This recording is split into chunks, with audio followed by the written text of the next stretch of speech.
Welcome. Going live 40 minutes early tonight, so I don't know. Figured I might as well try out a new time, see how it goes. Extremely crazy day, a lot of price action after hours. Crypto is going crazy, so I just want to cover everything. But there's definitely a lot of things to look at right now. I'm gonna get to everything in a second. Just make sure to hit that like button. If you're not subscribed already, make sure to hit that subscribe button.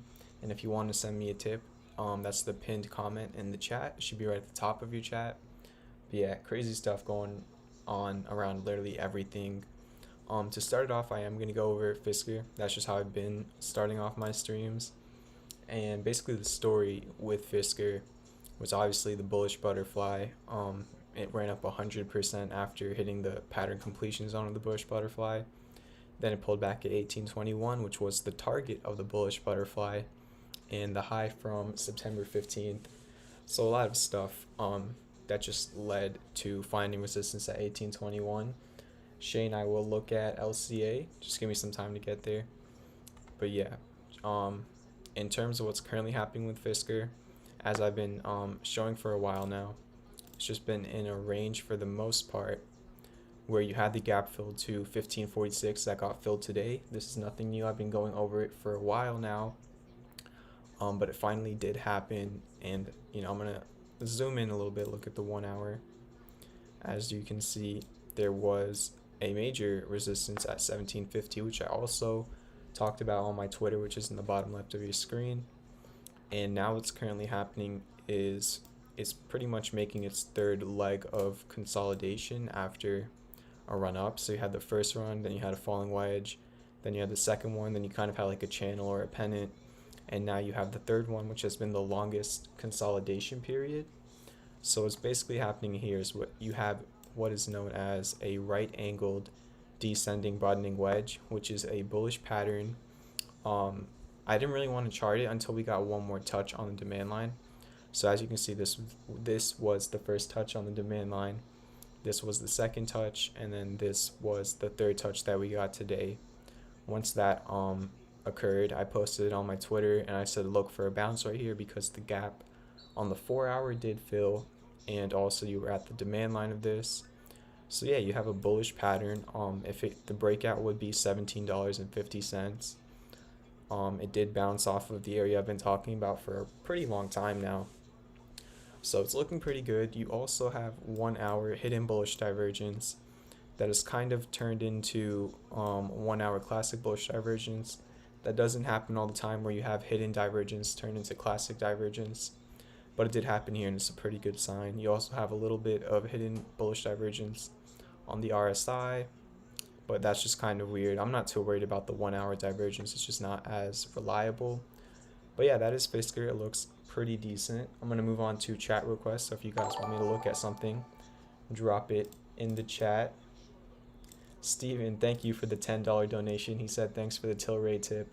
I hope my tweets are helping you grow. Definitely. For somebody who's very new to all of this, like me, people spreading the word definitely helps out a lot. So that's greatly appreciated. Thank you for the $10 tip. I'm going to go look at all of the crazy runners that have been just taking off. But yeah, I think we should get into that right now for the 24 people here. Make sure to hit that like button. Also, if you're not subscribed, hit that subscribe button. Just helps to grow the channel if you support the free analysis. And if you want to send me a tip like Steven just did, that is the pinned comment in the chat. It's also the first link in the description. If you tip me $3 or higher and you have a ticker request in the tip, I will look at it immediately, just as a thank you for supporting me in the stream. But yeah, that pretty much goes through Fisker. I will look at SBE. But one thing I want to do before anything else is go over what happened after hours and what happened today. So first off, we're going to start off with big commerce. This is something I've been going over on stream, and I also posted it as a trade setup to my Twitter. So let me just go to the 4 hour. But yeah, big commerce. I posted it at I think $67. The reason I made this trade setup was the fact that it was next to a critical support of $64. It had 4 hour classic bullish divergence, on the MACD and the RSI, and it also had two gaps to fill. And then what happened today, BigCommerce went from $67 to 77. It's showing 75 here, but after hours it did go to $77. So 14% gains in one day. I posted BigCommerce on Friday and it's already up 14%. So filled the first gap. The second target is 78.93, which is the second gap. And if it breaks that, you could obviously be heading much higher to like, mid 80s or something like that. There's also classic bullish divergence that just got confirmed. So yeah, 14% on one day on this trade setup I put out. Now we're going to go over the second trade setup I put out, which is Tilray. Basically, you had a 786 Fibonacci retrace at a major support with hidden bullish divergence on the 4-hour. What happened was the first time it hit my buy level that I posted on Twitter, it bounced up like 11% to 750, and then today at open, it dropped all the way back down to 673. It actually closed at like 673. I put out another tweet saying we're back in the buy zone and people missed out on the first 10% run. Take a look at it. And do you know what happened after hours to Tilray? It went up 12%. It's currently at $7.60. That's where it closed at about an hour and 15 minutes ago. So again, another 12% run on Tilray after hours. Excited to see what it does tomorrow. But regardless, it did run up about 12-13%. So two different times this bounced off of my buy level, which is great for Tilray. Now we're gonna go look at Overstock, which also hit the target today. Basically, I posted Overstock on my Twitter at $54, and my targets were 66. The main target is $66, and that hit about 26% profit. Again, that is 3 for 3. My last 3 trades I put out on Twitter. BigCommerce doing 15% in one day. Tilray doing 13% in a couple days, and then Overstock in about, I'd say like 7 or 8 days. It was initially supposed to be like a long-term trade, but the demand just came in, and this went up 26%. So crazy plays. I can't even believe it myself. Thank you for mentioning to hit the like button, Rooster. We got 10 likes. Let's run it up to 20 likes. I know we got 23 people in here, so 13 of you have not hit that like button. Just helps out the stream. But yeah, 3 for 3 on the last trades I put out, all over 10% gains. Really just insane, if I'm being honest. Like, that's what happens when you get divergence, Fibonacci, support levels, all the things I talk about on my stream. And they just crushed it today, especially after hours. So that's the big winners, BigCommerce, Tilray, and Overstock. Hopefully I made some of you some money with them. Literally where I posted them was the bottom, and they ran up to my exact targets. And BigCommerce actually passed the first target. Overstock pulled back right at my first target, so I just wanted to go over that to start things off. But great after hours run for all of them, so pretty happy about that. Now we're going to move on to chat requests. I'll probably go over a couple other things, but for the 27 people in here, make sure to hit that like button. Let's get up to 20 likes. Make sure to hit that subscribe button if you have not already. Oh my gosh. There's no way. Can we get some hype in the chat? Everybody just type the word hype. Oh my gosh. Just as I was talking about the winning trades. You have to be joking. Let me go pull that up. Oh my gosh. Everybody just type the word hype in the chat. Thank you so much. So ALA or AIA, I'm not sure if it was a capital I or not. He says, I'm up about $800 because of you. Thank you. Can you do me a solid and do a few days of HYLNTA pretty please? Absolutely. For the $100, thank you so much. Like, oh my gosh. Just super humbling. Definitely made my day right there. Thank you so much. We're gonna go right to HYLN. Glad to hear that the trades have been working out for you. So let's look at HYLN. I actually have been looking at it quite a bit recently. So let's start off with the daily. Just for some context, I'd say about like 2 or 3 weeks ago, HYLN got back to the original support of $18.75, and I was going over it on stream saying if there's any place for HYLN to reverse back to the upside, it's going to be at 1884 or 1854. It went right back down to the previous low. There was also hidden bullish divergence on the daily, and since that stream I went over it on, it is now up 48%. So I literally, like, I don't know what day it was, so I can't really pull it back up. It's a See, the thing is, you said it's AL or AI again, like, um I don't know. Is it AI or AL? I'm kind of confused because you just said like the same thing again. Rooster, thank you for the plugs for my free course in the description if you guys want to check that out. Just about over an hour of pretty much teaching what I'm doing. But yeah, back to HYLN. Bounced off the 1854 support. Let's zoom into the 4 hour. There was also like this kind of like a weird looking channel. I'm gonna delete it because it wasn't really that clear. In terms of the current price, there is no divergence on the 4 hour, no divergence on the daily. Thus, I'm going to have to look at the 1 hour, and you do actually have hidden bullish divergence on the 1 hour. As you can see, the price is going up, but you made a lower low on your MACD. So when the price goes up, or you're making higher lows on price, but you make a lower low on your oscillator, that is known as hidden bullish divergence, which implies price continuation to the upside. AL, got it. All right, AL, thank you very much for the $100 donation. Greatly appreciated. So yeah, there's hidden bullish divergence on the 1 hour, which is definitely good. In terms of like the current structure, definitely kind of looks like a channel, but I will also talk about the support and resistance levels you have. Let me just clear this up real quick. Okay, so the next major resistance is 2784, which is actually pretty close. The reason for that resistance is because that was your high on August 17th, August 18th. So 2784 could be an area with some turbulence. But yeah, just keep that in mind. What I'm kind of seeing on the 4 hour right now, you don't have divergence or anything, but I feel it kind of looks like a channel, maybe just like an upsloping channel.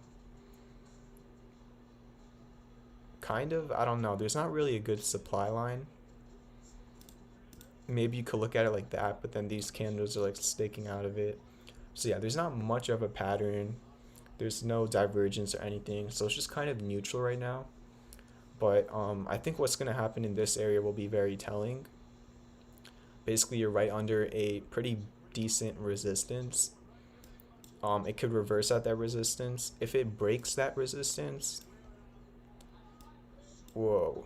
I mean, it was a straight line down. So if it really does reverse, or it continues to reverse to the upside, and it breaks 2784, the next resistance I do see would be literally like $34. That was your resistance on June 29th, and it was kind of around your support levels on these 2 wicks, but not really.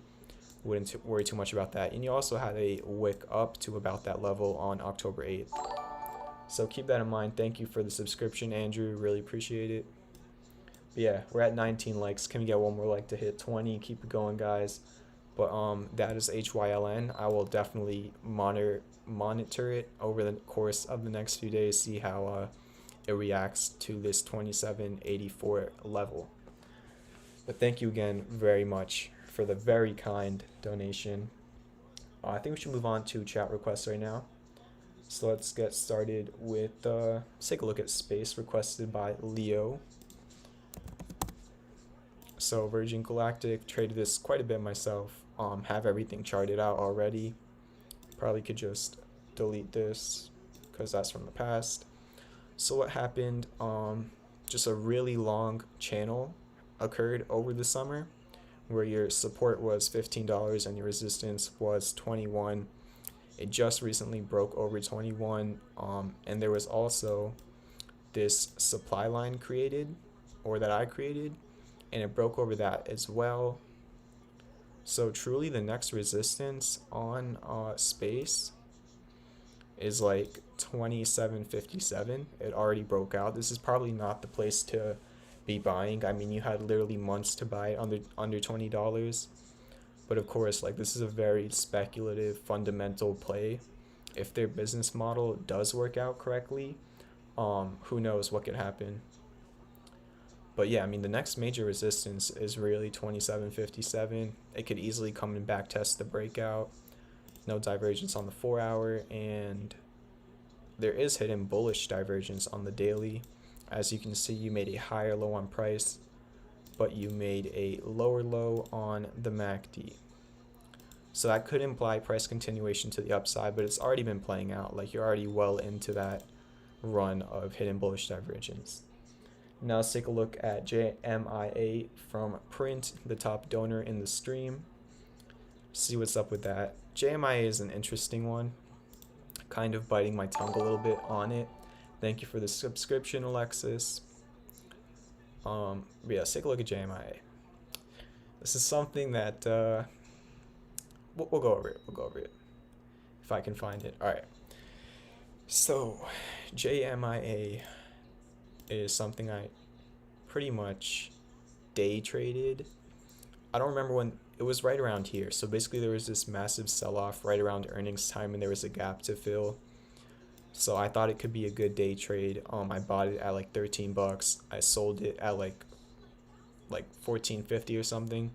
So I made like a 10% day trade on JMIA, and I was so happy with it. I had a pretty big position in that day trade. Made a quick buck or two, or more than that, in about like an hour. So it was a good day trade. But little did I know, I was literally buying the bottom before a 2x in price, and I was day trading it. Like, every time I look at this chart, I'm just like, what if I didn't day trade it? Since then, it is up 137%. So kind of biting my tongue there that I chose to day trade it. In terms of what's currently happening, you already broke the major resistance. That's 28.24, so that could be the new support on JMIA. And obviously I'm not saying this is the place to buy it. It just went up over 100%. For an average swing trader, that is not the place you want to be buying. You want to be buying low and selling high. But yeah, in terms of like the next resistance, that would be 31.92. If 31.92 breaks, I'm gonna have to zoom in here, see if I can find anything. Yeah, you have a gap fill.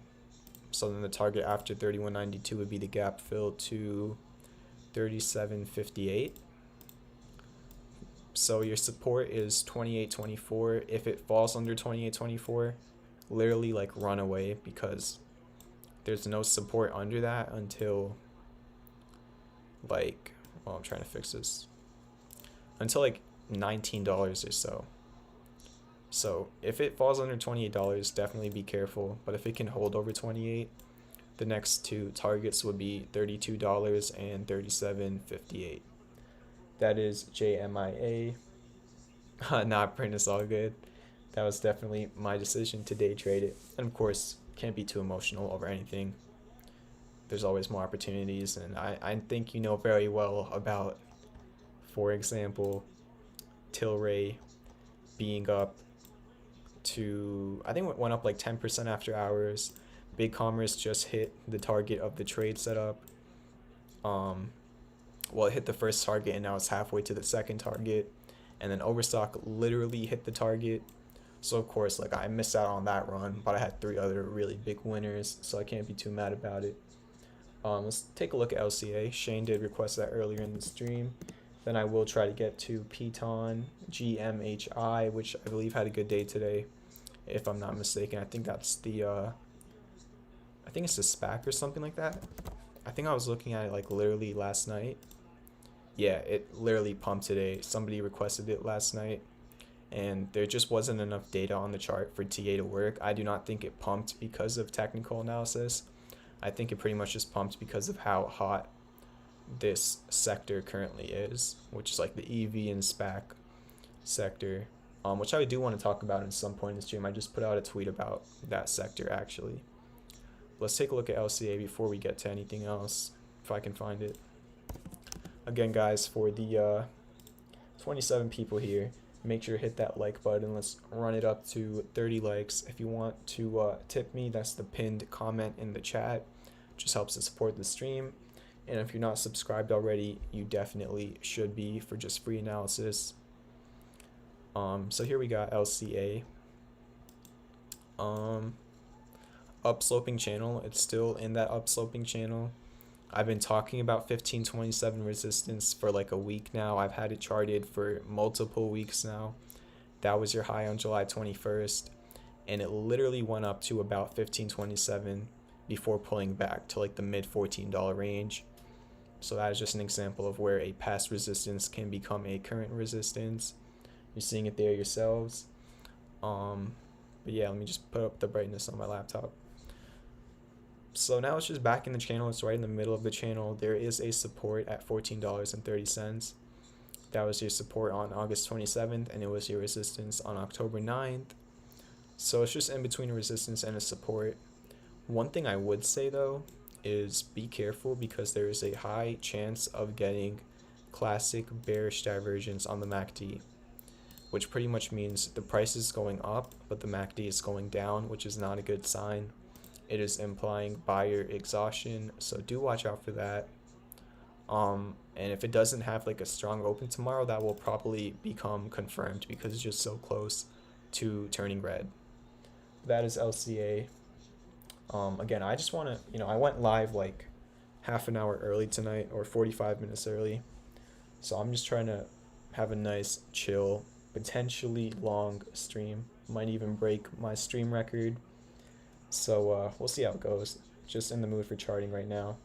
LCA up 4% after hours. A lot of electric vehicle SPAC stocks like PIC, Fisker, a bunch of the other ones are up after hours.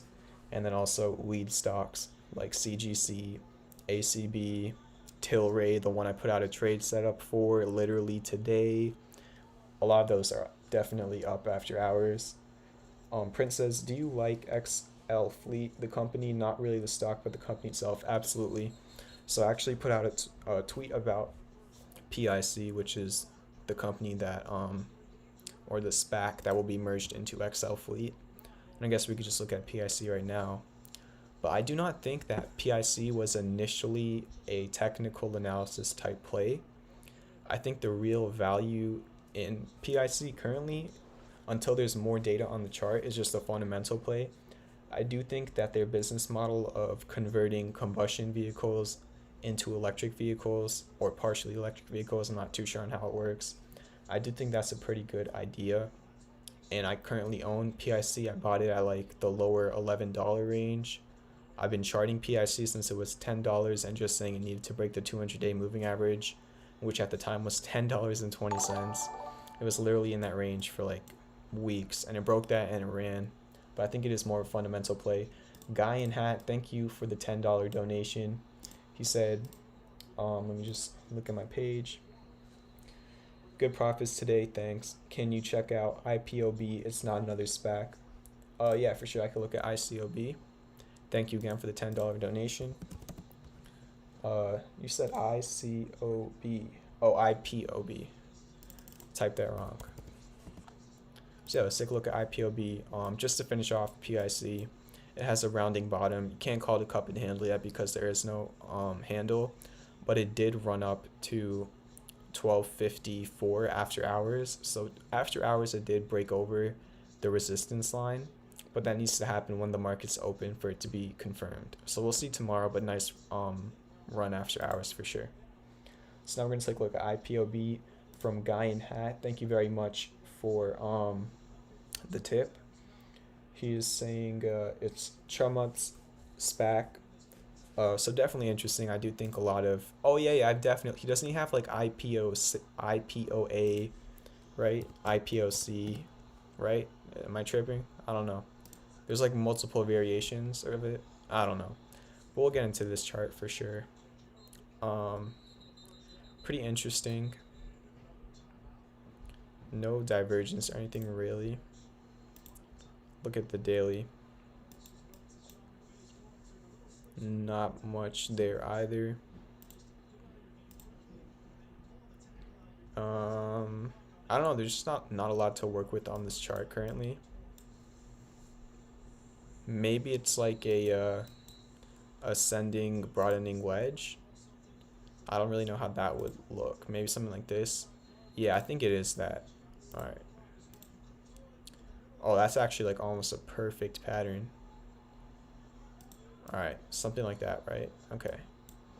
So IPO through F soon. This will become open door. I think the merger won't happen until 2021 for IPOB. See, I don't know too much about them, but what I am seeing on the chart, unfortunately, is technically a bearish pattern, which is an ascending broadening wedge where your resistance or supply line is going up and your um, demand line or support line is also going up, but they are splitting apart, which is why it's called a broadening pattern. And technically this one is bearish, but what you currently are at is the demand line of the pattern. So there's two things that can happen here. One, it could literally run back to the resistance line. As you can see, every single time it's just going from the support to the resistance, from the support to the resistance. So that could potentially happen, but there's a higher probability of, unfortunately, this happening where it breaks to the downside just because it is a bearish pattern. There's like a 40% probability of it having an insane rally back up to the resistance line, but there's like a 70% probability of it breaking to the downside. So take caution with that. If it doesn't reverse like literally at this price, the next support would be $17.05. That looks like a very strong support. It was used as resistance twice, used as support like 4 different times. So yeah, if it doesn't bounce right here, there's a high probability it'll go retest 1705. And at 1705, not only will it have a horizontal support, it'll also be at the 0.618 golden Fibonacci retrace. So at that price, it could actually be a really good long if it does get there and there is divergence in a pattern. So I will keep an eye on that.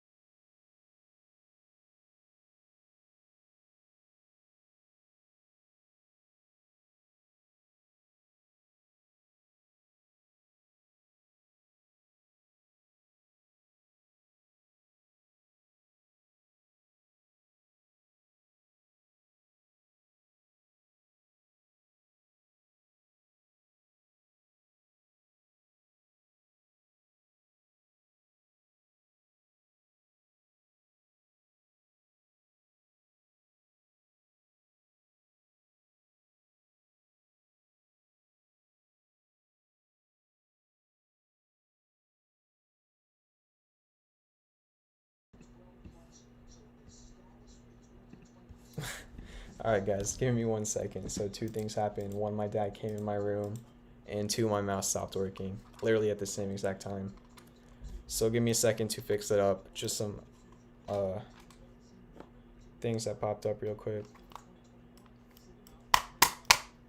Gotta fix up the mouse as well. Literally, it was crazy how to have both of those things happen at the same time. So hopefully my mouse will work with this.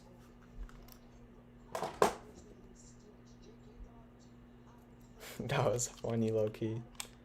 All right, good. There we go. We're good. All right, let's get back to it. The broadening wedge on the 1 hour doesn't look too good. So if it doesn't bounce here, watch out for 1705. And that is pretty much my look on IPOB. Now I think we should move on to BGFV from James. BGFV.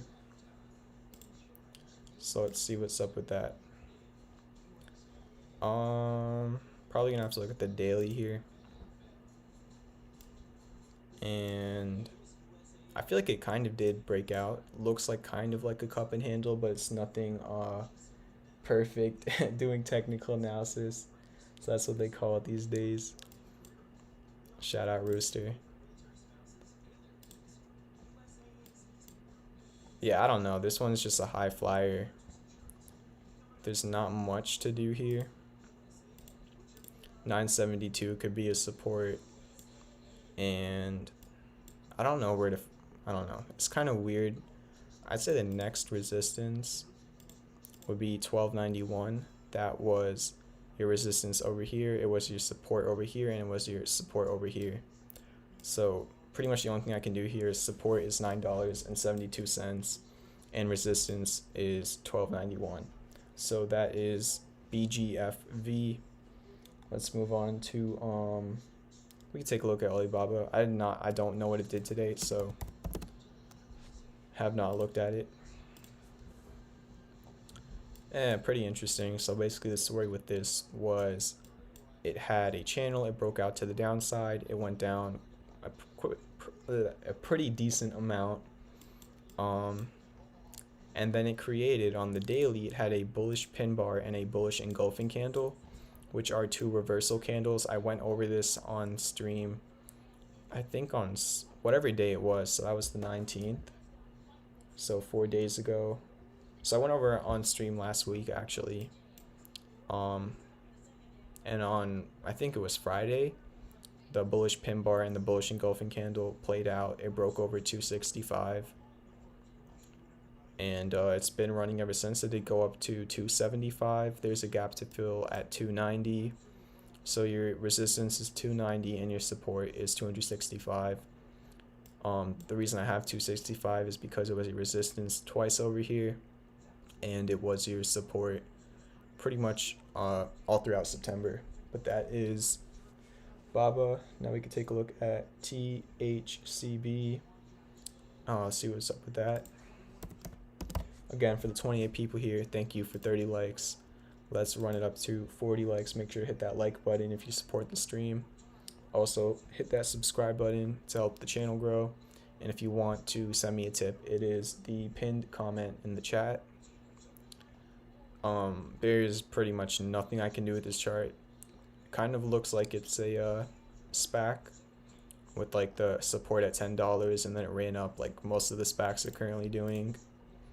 So the TA probably doesn't matter right now. There's just not enough data. Probably the fundamentals and the catalysts matter more until data is actually created on this chart. DBX crazy option buying today. I could take a look at that. Oh yeah, definitely agree with that, Daniel. Profit is always profit for sure. Dropbox, okay. Actually not too bad. I definitely would want to break above this level, probably get over $20. Kind of looks like a falling wedge on the 4 hour. So let's just chart that. I don't know if there's divergence or not. So yeah, let's chart this up. Have already done BIGC and Tilray. I looked at it just to show how much they're up after I posted them, but I could definitely take a look at it and give like updates for the future.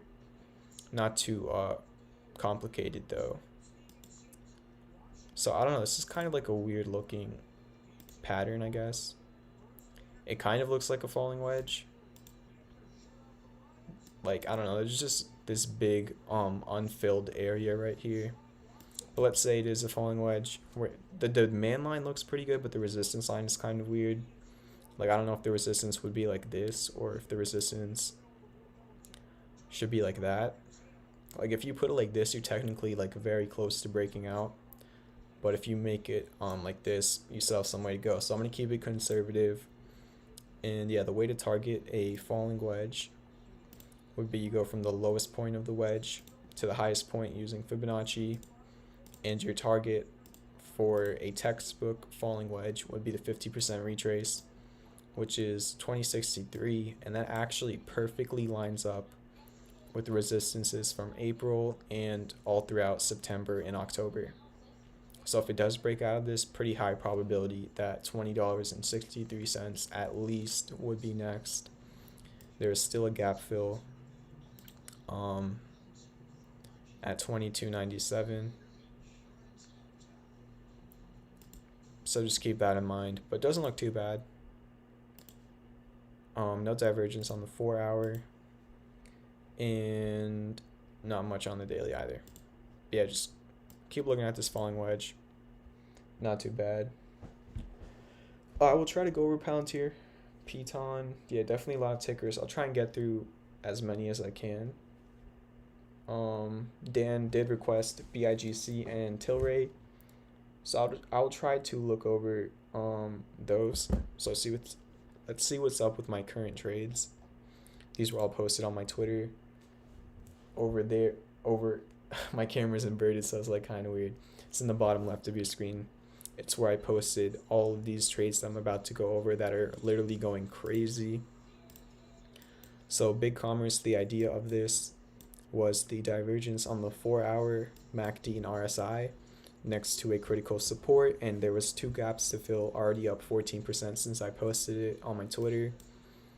It's just kind of in this range now.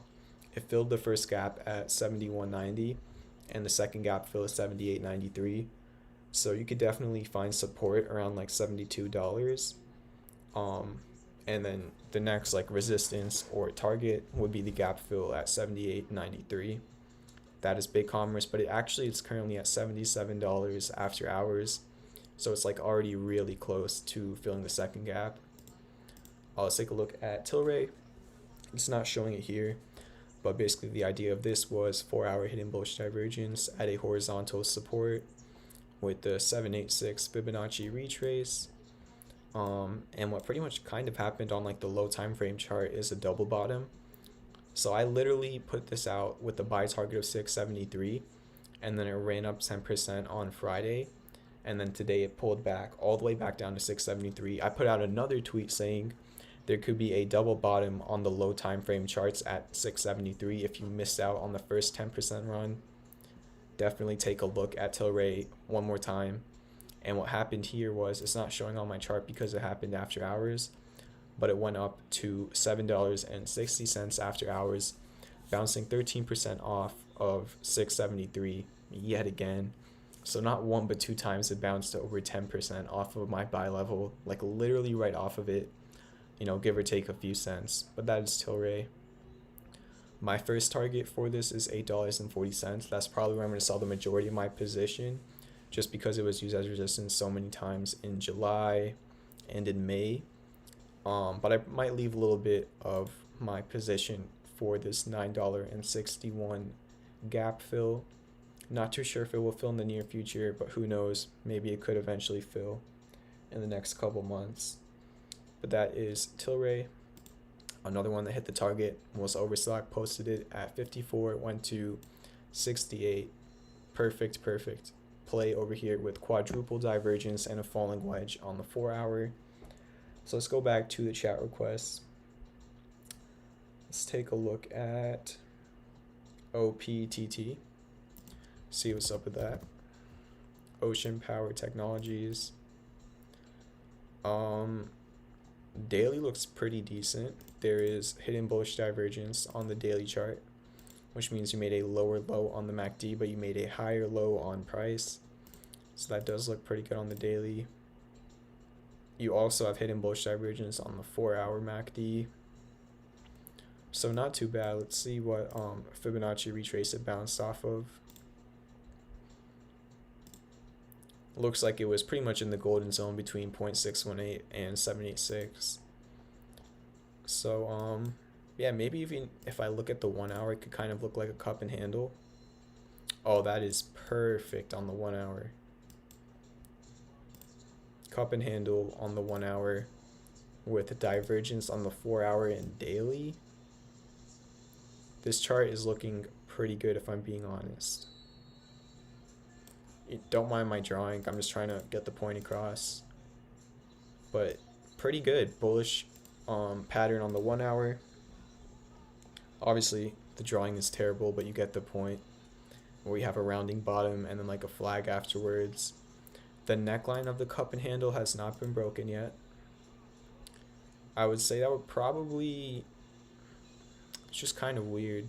I would say like 227 would be the neckline of the cup and handle because that was your high on October 23rd and it was your high on November 20th.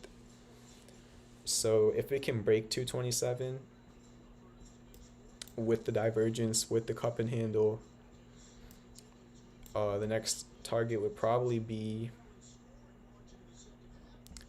I don't know, this it's kind of like very volatile. I'd say like 272 maybe, like something like that. 274, 272, that general area. You had two wicks going up to that price, so that could be the target if it does break out of the cup and handle. But pretty good looking chart. I'm actually going to keep it on my watch list. Thank you for the request. Not bad at all. You just want to make sure you don't fall under, or back into this flag. If you want to see how the flag will look, probably looks something like this. That would have been your resistance line. So you want to stay above this green line right here. But pretty good looking chart, like for real. In terms of technical analysis, don't know what the company is, but I literally put that on the top of my watch list, so I will be taking a look at that tomorrow. Good request for sure. 43% after hours. Well, obviously I did not know that. I mean, you're looking at it right now. I mean, that kind of just goes over like literally every single thing I just said. Divergence on the 4-hour and daily, cup and handle, and up 43% after hours, all the way up to $3.10. I'm not sure if there was some sort of catalyst that moved it, but the best thing is when you have the fundamentals and the technicals lining up. And the technicals were definitely lined up for a higher price. So kind of sucks for me because I definitely would have entered it tomorrow. I literally moved it all the way up on my watch list. But there you have technical analysis playing out. Could have been some other factors too. Not too sure. And you're saying it's at 310. So, I mean, at least I'm glad my hypothesis was correct. That's something to be happy about. So current price is $3.10. I'm going to make that a green line. And let's see if there's any resistance after that. Okay then. So obviously it is 310 after hours, but you have to see how it opens tomorrow. And this is pretty insane. Like for real. Wow. I mean, this is pretty weird. Let me take off my VWAP for a second. Okay. So there's literally a gap fill to 756. Here's the thing, I'm not saying that gap is gonna fill. I mean, it could, but usually when you have a gap that is just that huge, where you go from 756 to 343, it's known as a breakaway gap, which means just the price movement after the gap was so insane that the probability of that gap filling is just already a lot lower. So I'm not going to worry about that too much. What I would say is your recent local high of 372 could be the next target, just because I don't see any resistance until then. If the current price is 310 and it opens tomorrow at 310, I'm not saying it will, I have no clue, but if it does open at 310, 371 could be a target, and then there's like a gap fill to 399. So like the upper $3 range would be the target, I guess, then. But great chart, and good to see that it went up a lot after hours. Rocketing tomorrow with the whole sector. I'll definitely take a look. Maybe if it's looking good at open, I might day trade it or something. But definitely thank you for the request. And we got 36 people in here. Really appreciate all you guys coming out. Make sure to hit that like button. Let's get to 40 likes. Make sure to subscribe to the channel if you support the free analysis. And if you want to send me a tip, it's the first link in the description. It's also the pinned comment in the chat. thank you again for the $100 tip. Uh, AL or Al, however I say it. Thank you so much for that. Let's keep it going. Let's take a look at. I think we did OPTT. Um, SLB requested by Matt. Let's see what's up with that. But in the meantime, while I'm going over this chart, make sure you guys request some tickers for me to go over in the chat. I'll try to get to as many as possible. If you really, really want me to look at something like right away, any tip $3 or higher, just as a thanks for you tipping me, I'll look at that ticker right away. That's just what I've been doing. But SLB, so it did rally from $14 to 21. Not much of a pattern here. No divergence on the daily. No divergence on the 4-hour. And there's like 2 different gaps to fill. Let me just show that. There's one gap at 18.12. And yeah, I don't know. There's just not much to do here. Got the $1 donation. Thank you, Vinny, for the $1 donation. Really appreciate the support. If you want me to look at anything, just let me know. It is a $3 for like the immediately, like I'll look at it, but if you drop something in chat, I will try my best to take a look. Thank you again. But yeah, 2160. I don't know. I feel like the next real resistance on SLB would be 2367. Now, why do I say that? Because it was where the price was before a major gap down, and then it was also year high from June 8th of this year. So support and gap fill $18.12, resistance 2367. It's obviously not ideal that the support and resistance are so far from each other, but that's just what happens when something goes from $13 to $21 in under a month. But yeah, that's SLB. What's the top 3 on my watch list? I mean, currently I'm just in the big commerce trade, looking to take some profit at the second target if it gets there. If it doesn't, might have to take some profit early. Probably will also leave a little bit in my trade because I do think it is vastly undervalued. Literally just went from like $160 to 64, and at 64 I put out a buy alert for big commerce because of the divergence and the major support, and currently it's reversing. So that's something I'm watching because I'm in a position in it. Same thing with Tilray, another trade setup I put out. It went up over 10% after hours today. I'm just watching it to see how it reacts to the different levels on the chart. Probably will be looking to get out at 840, but might leave some for the $9.61 gap fill. Again, these are long-term trades. I'm not saying it's going to happen tomorrow. But those are 2 things I'm looking at because I own them. Overstock already played out. I sold my overstock today. Not too sure about that. I mean, it was literally 26% profit, but I do understand that overstock, if it breaks $69, there's no major resistance to like the mid $80 range. So I will be also looking at overstock. Yeah, I don't know. I'm not looking at too many things right now. Probably one thing that I haven't even gone over on stream yet that I have been looking at is Workday.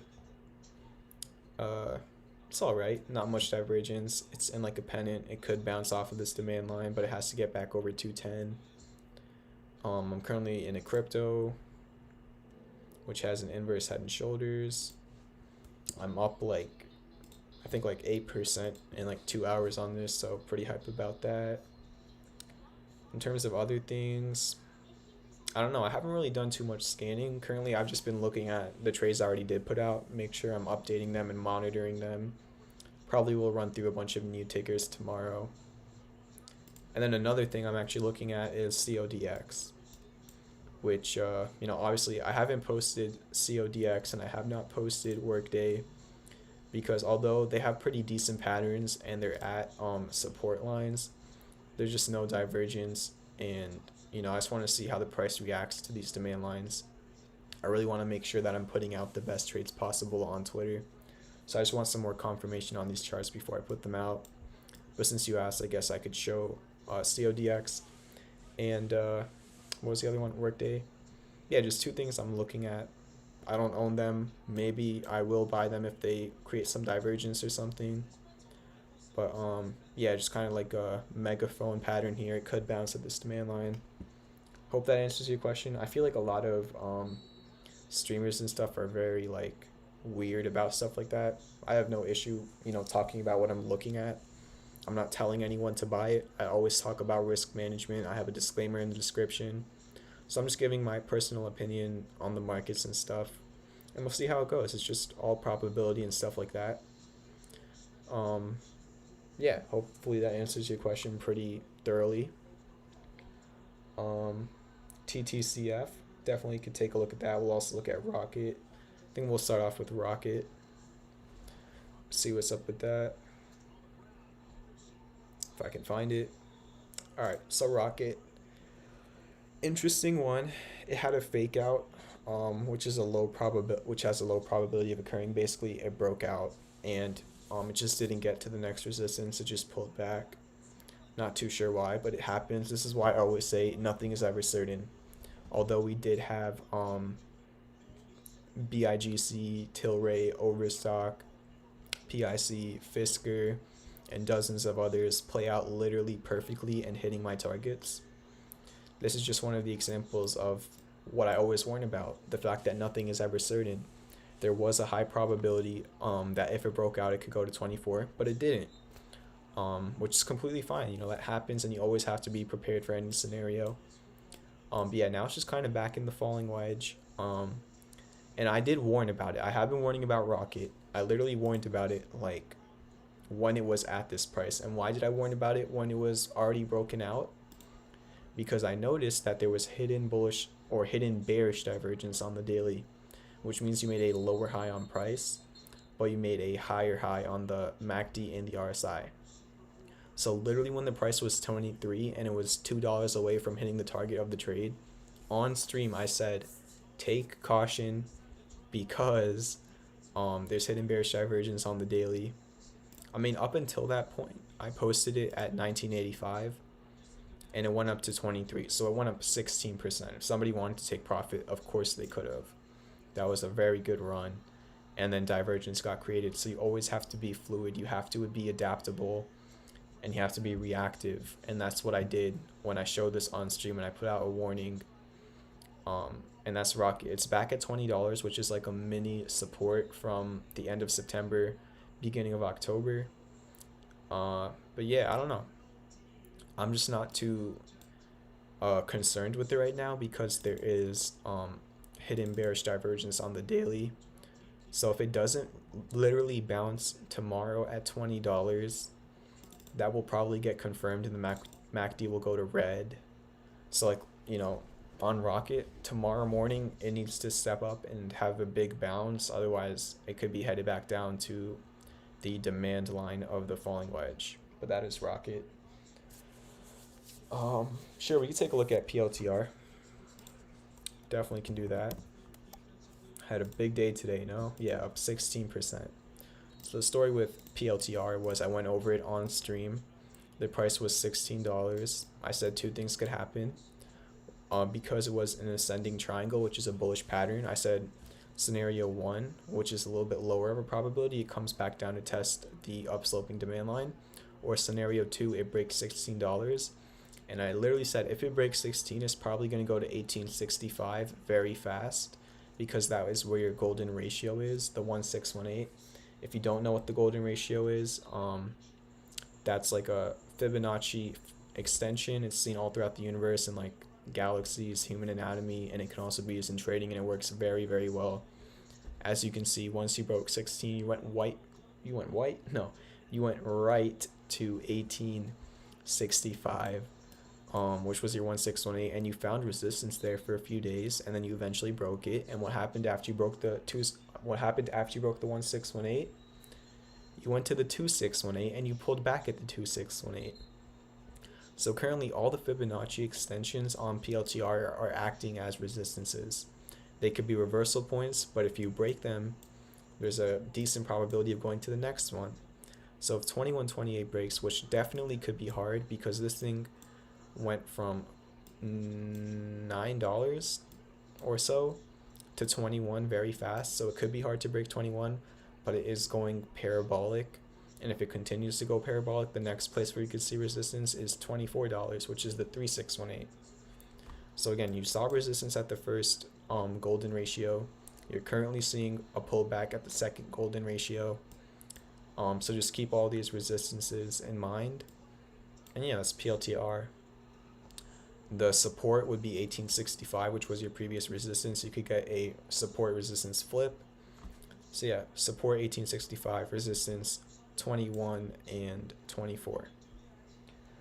Rooster says, Fisker literally hanging out at your fib line after hours. Yeah, Fibonacci, super cool, very useful.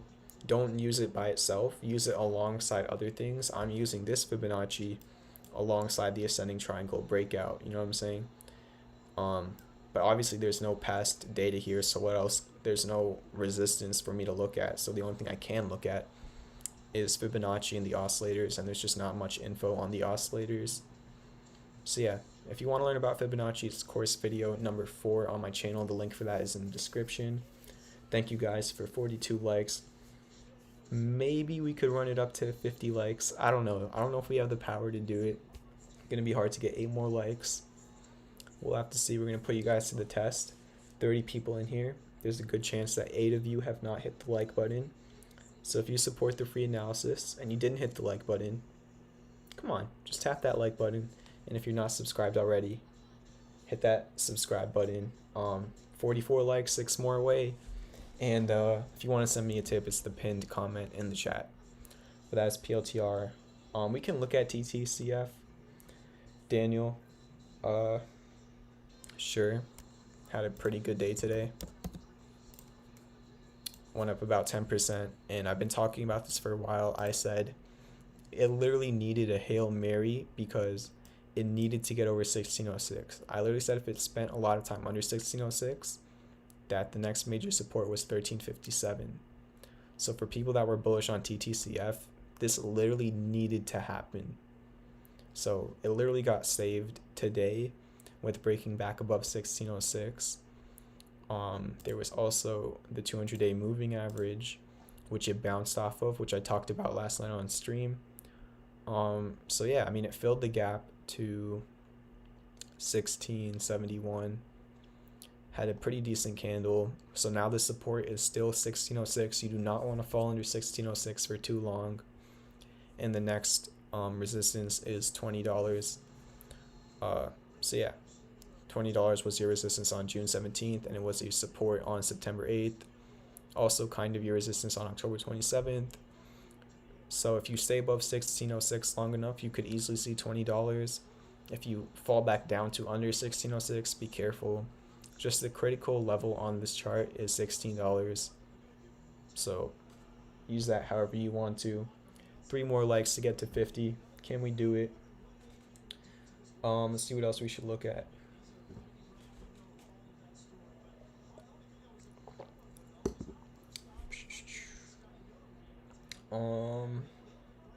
I think I already did look at GMHI.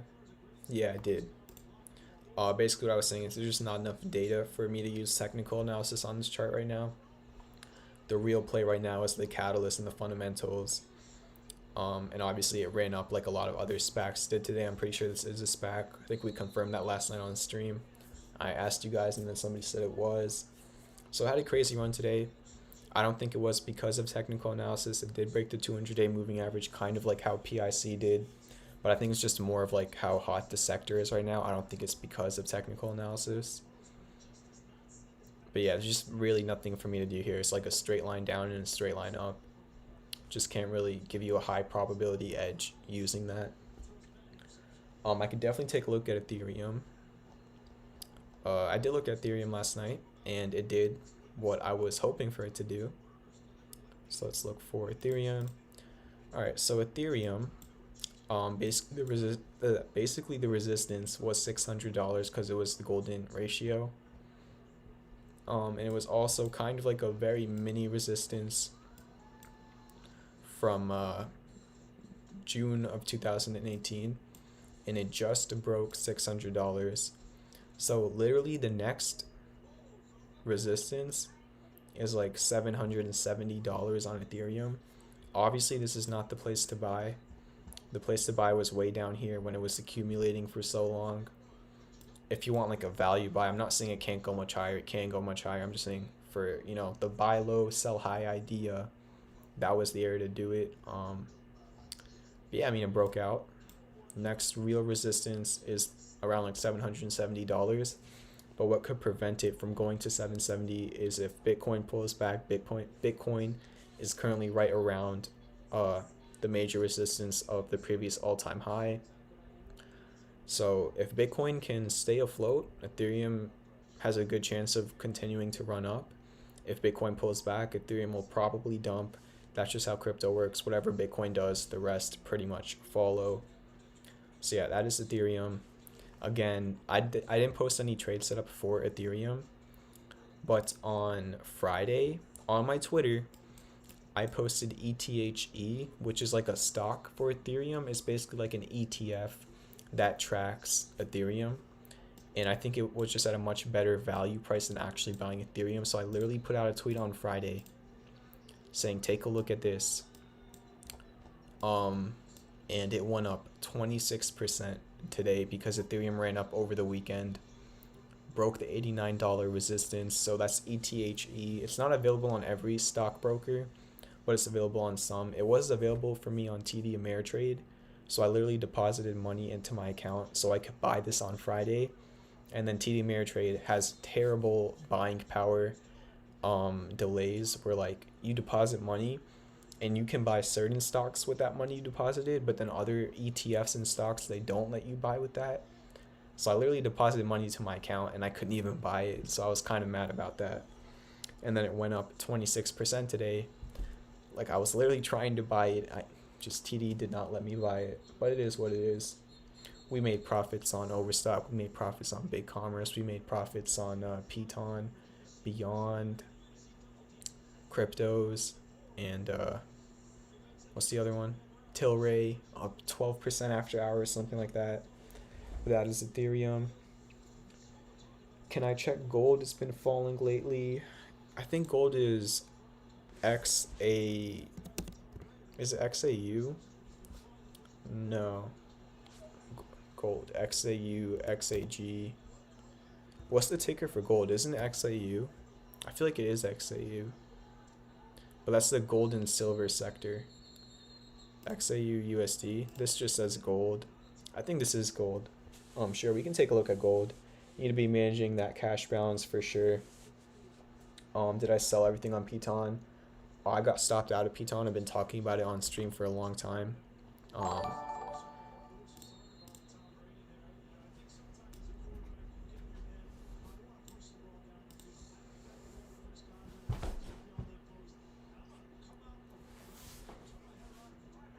Oh my gosh. What? Oh my gosh. There's no way. Everybody drop a hype in the chat, dude. Print, the top donor of the stream. Legend. $250 donation, bro. Let's go, dude. Oh my gosh. I want dude, for the 27 people here, every single one of you has to type the word hype in the chat. Oh my gosh.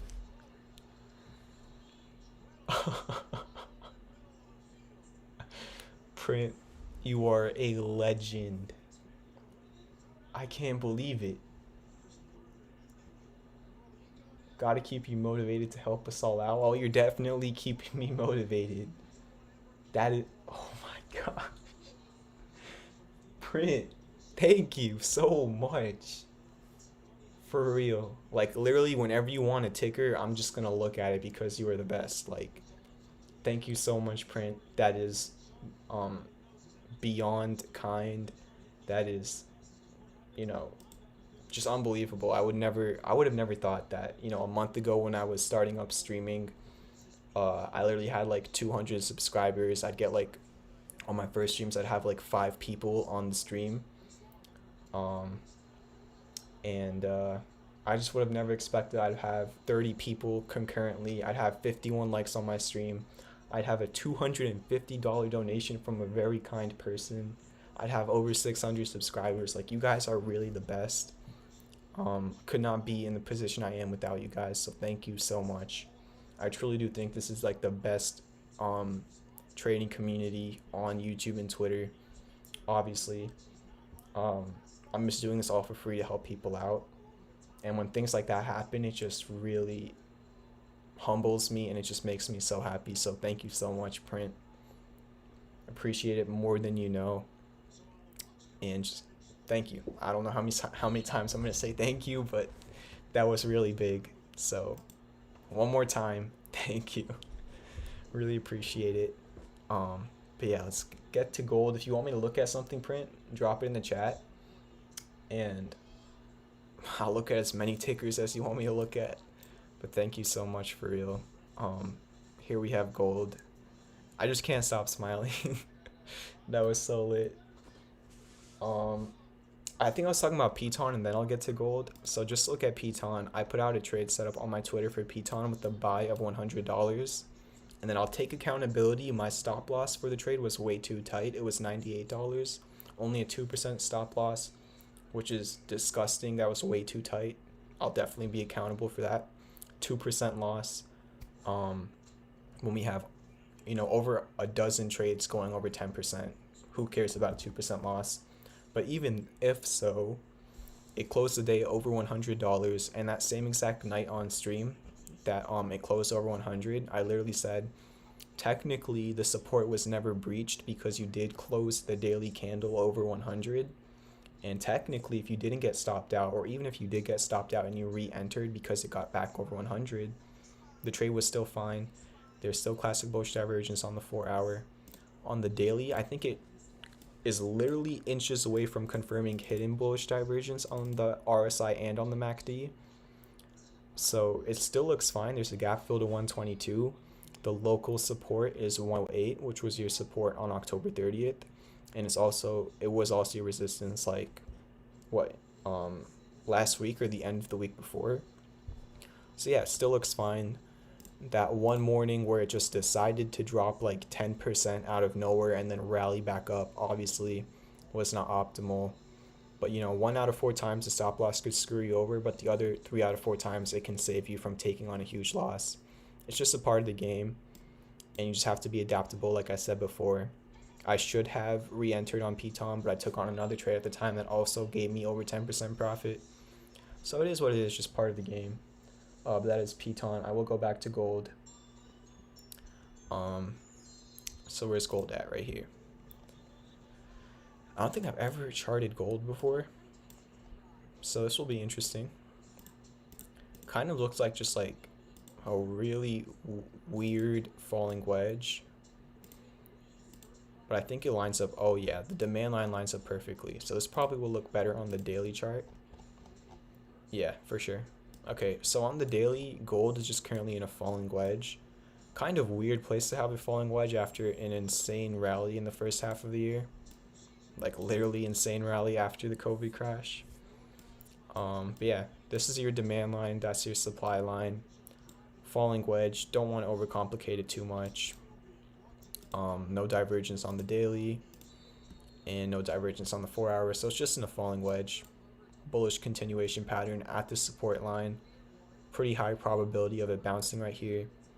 And if it doesn't bounce here, you still have the 200-day moving average, which is currently at 1796.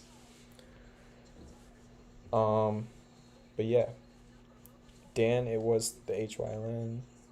So yeah, let's just continue on. Thank you for 35 people in the stream, 52 likes, the insane donations by Print and AL or Al. Thank you guys so much. I'm just gonna keep it going. I'm not stopping. We're gonna keep this TA going. We're gonna keep running through charts. Drop tickers in the chat. I'm probably gonna be live for like another 45 minutes at least. So let's keep this thing rolling. Thank you guys so much for all the support. Keep on running those likes up, and let's just keep running through tickers. Sure, we could look at DPW again. If you want me to look at something, guys, drop it in the chat. I'll try to get to as many as possible, but no promises, just because, you know, I want to go through each one and give it the what is it called? Give it the attention it deserves. You know what I'm saying? Really give you the best analysis that I can. And on DPW, there's nothing I can do here. You know, the macro trend was crazy bad, and then today, for probably a catalyst or whatever reason it was, it went from $2 to almost $8. There's just like a straight line up. I just really can't do anything with this chart, if I'm being honest. Yeah, we could look at ELY, Callaway Golf. Interesting, it bounced off the 200, like it broke under the 200-day moving average, then it went up and then it back tested it. Don't see that too often. No divergence on the daily, no pattern, no divergence here. Yeah, I don't know, there's just not much of an edge on this chart either. I want to get through as many as possible, so I'm just going to keep looking for charts, and if I see something, then I'll really go into it. Just don't take it personally. There's no emotions in trading. Same thing with this one. Actually, there is a little bit of an edge on EXPI. There is hidden bullish divergence on both the MACD and RSI on the daily time frame, where you made a higher low on price, but you made a lower low on your oscillators. So the daily does look pretty good, and if I zoom into the 4-hour, it kind of looks like you have a double bottom. So that's definitely interesting. Let me just clean this up real quick. At a first glance, I didn't know too much, but now that I'm looking more into this chart, pretty good. So the level it really needs to break above is 50.73, so it's like 20 cents away from that. If it can break 50.73, the next resistance is like 61.80 or whatever this high was, 61.92. Technically there was classic bullish divergence as well before this run up from $40 to $50. There was actually classic bullish divergence on both the RSI and the MACD. Very, very clear classic bullish divergence on the 4-hour, but it's already, you know, playing out. It's nothing new on this chart. Very good on EXPI. If you want to support, very simple. Your support is unfortunately 20% away, but it just did have a 20% run. Your support's $41. But yeah, you really want to have a good day tomorrow, and if it breaks $50.73, the next resistance is 61.86. Divergence on your 4-hour, on your daily. Let me clean this up one more time. Take this off the daily, and then take this off the daily. Very good looking chart. I'm gonna keep it on my watch list. I like how it's looking for sure. Throw it up towards the top of my watch list. See, you know, these are the things that I look for a trade. You know, preferably I would have liked to see this chart when it was at the lower $40 range, but that's just how timing works. And you also have one more thing on this chart. On the daily, you have a 3 white soldiers candle pattern, which means you had 3 consecutive green candles that all opened higher and closed higher than the last one. So this chart is really, really bullish in my opinion. Let me actually raise that level it needs to break to 51.34, because that's the level it needs to break on the daily. But depending on how this opens tomorrow, I might open a position in this. So you guys literally just saw right on stream how I find my trades that I put out on Twitter. I go through a bunch of charts, preferably with higher volume and that have good attention at the moment. And when I see things like a double bottom, like RSI and MACD on both your 4-hour and daily, a very clear resistance to break and a second target that's also very clear. When I see all those things line up, that is when I put out a trade. And this pretty much has all of those factors, but it just needs to do one little thing, which is break 5134. None of this matters unless it can break 5134. And if it can, it looks very similar to this chart that went up 15% I posted, this chart that went up 13% I posted, this chart that went up 26% I posted. Looks similar to that with all the things I look for. So I hope that was not only beneficial because I said it looked good, but also educational. So definitely we'll be taking a look at how that opens tomorrow. Thank you for the request. Appreciate it a lot. Thank God I did look into it, because when I first glanced at it, there wasn't like a major pattern or anything, so I was like, eh. But then I really looked into it, and we found a lot of variables. So good stuff right there. JE is being requested by Coach Zamit or Zamit, don't know how to pronounce that, but we could take a look at Just Energy. I have looked at this chart before. Had quite a bit of attention like a month ago or something like that. Probably just cleared it up. No divergence on the daily 4 hour. No divergence either. Yeah, no divergence or anything. It's just kind of going like kind of sideways, but it already is kind of volatile. So your support is 473, and there is a gap fill to 606. Literally that simple. No divergence, no pattern, just a support of 473 and a gap fill to $6.06. That is JE. Let's go take a look at Tesla. Oh, I'm sorry, Prin, I did not see that, but definitely we will look at Tesla, which should be on my watch list somewhere. I don't know, I'll just type it up. So let's see what's up with Elon Musk. I will try to look at ET after. Let me just get Tesla down. So yeah, the story with Tesla is it had an ascending triangle I've been going over on stream for a long time. It got listed to the S&P 500. It had that one crazy day when it went up like 12% after hours. And I said it just needed to break $503. I said if it did break 503, which was the previous all-time high, the next target would be 542, and that looks pretty good. Your support is 503, which is the previous all-time high, and these are the sell targets.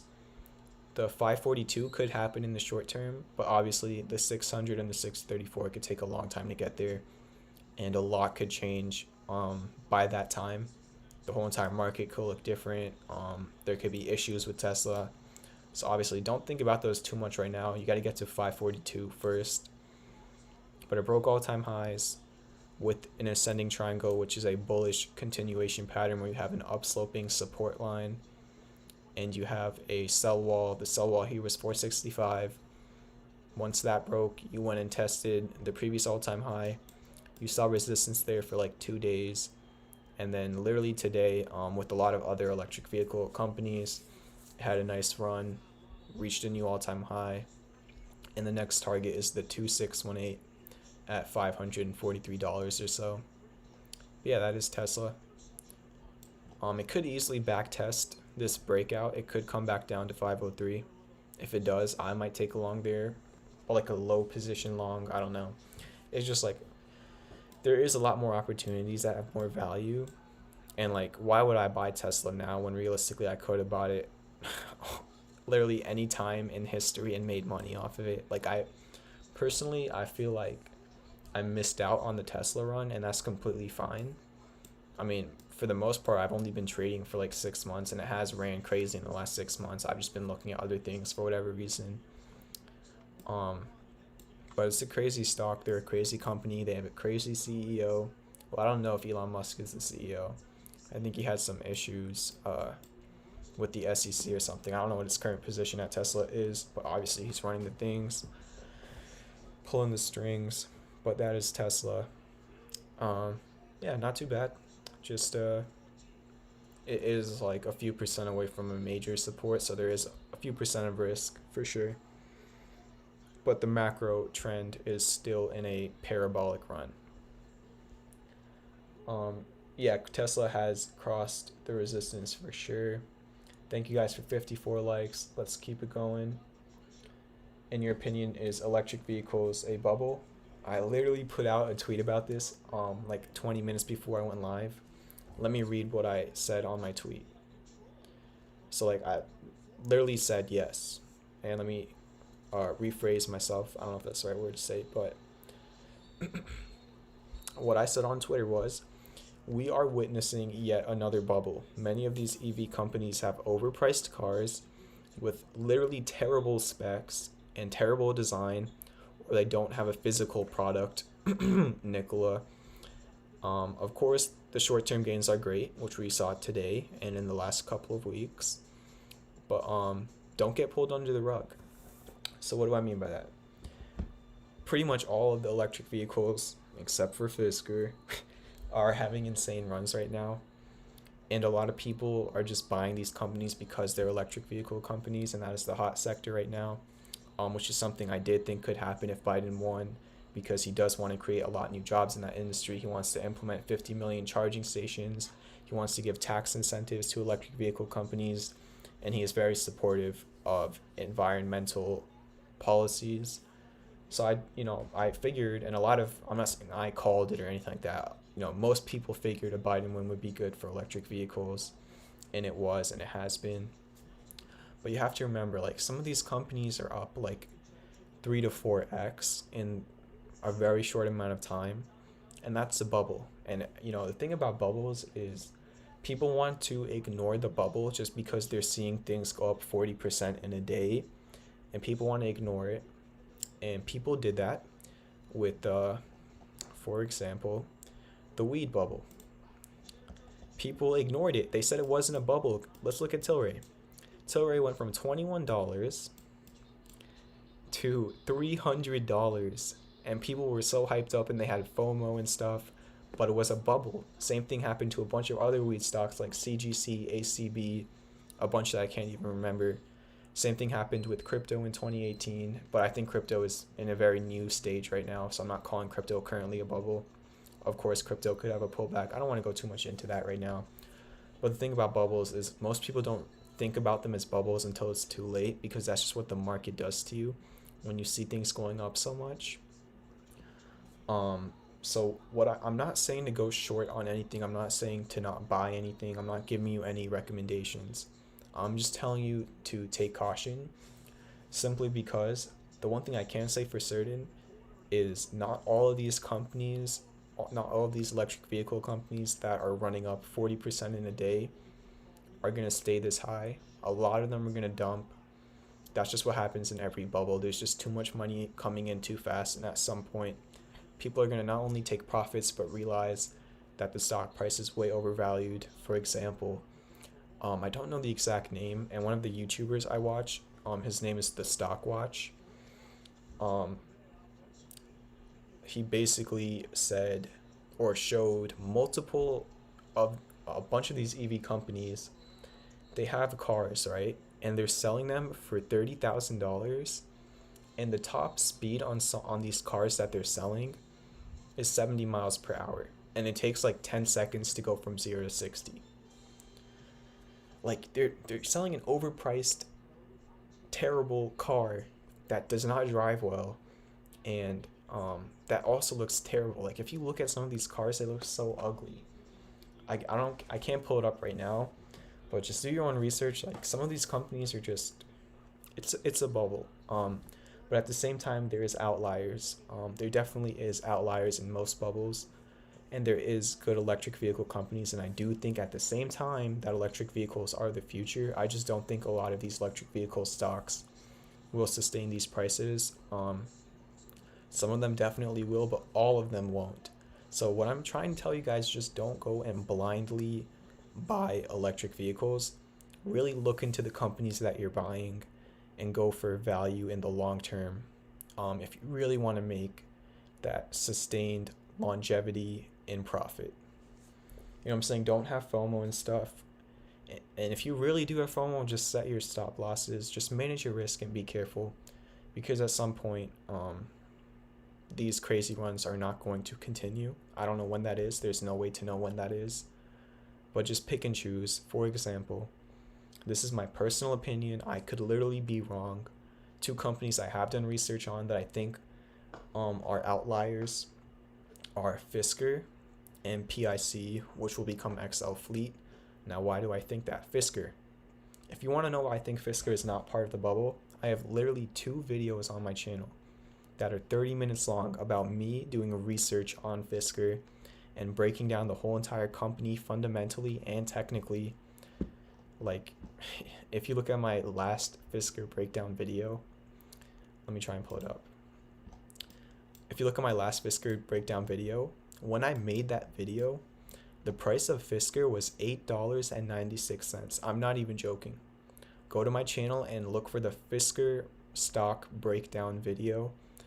The thumbnail for that video is like Henrik Fisker on a yacht. And that's the 30-minute video of me literally saying why I think Fisker is a good company. And since that video, if you listen to what I said in that video about me literally doing research for half an hour, you would have doubled your money, because the stock price doubled with the bullish butterfly and with all the fundamental analysis I did. That is what you should be doing for these companies. You should not be blindly buying in, especially for the long term. If you're doing it for the short term, of course you can make a nice day trade. But for the long term, don't be blindly buying in, because there could be a lot of issues. Yeah, Rooster. Overpriced golf carts are definitely some of these things. Like, let's see if I can find one.